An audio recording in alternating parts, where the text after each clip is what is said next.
it is more consultative to say, look, this let's call it a pre-demo call, whatever.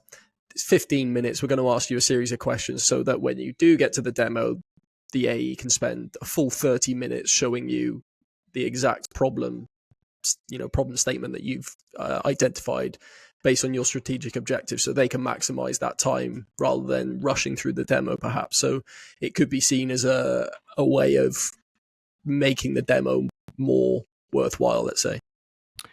Yeah, I think that's the idea we pitch to buyers, but I think they see beyond that. It's typically not valuable, but I agree. If you could somehow make that first call, and maybe you even share customer examples of problems that they came in with and said, hey, look, typically we're speaking with companies about these 3 problems. This is how like they handle that. Does that resonate? And then you're like going into it more further there. When the questions are self-serving of like, do you have budget and what's your timeline? Like if you solve a big enough problem at a fair price, like that is just a byproduct of a good sales cycle. You don't have to ask that up front for the demo to be personalized. So yeah, I think if like they can maybe share some customer examples or really identify the problem and get them excited and say, this is what we're going to determine with that call with the AE of whether or not like we're actually going to do on the call analysis. We're going to run some dashboards based on your CRM. We're going to look at your data and see if this makes sense.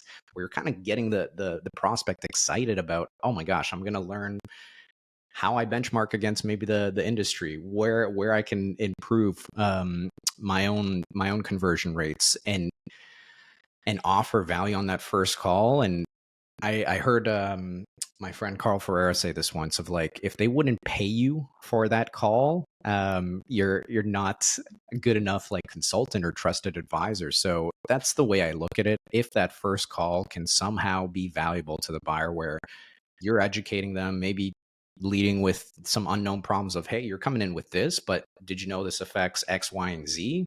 Just different ways of, rather than just like, hey, do you have budget? What's your schedule look like? Let's get you on the calendar. I think gone are those days. And that's why I really do struggle with this role. But to play devil's advocate, yeah, if this SDR could actually talk about the problem, get the customer excited and outline what exactly it is they'll learn on the next call as well, then maybe it makes sense.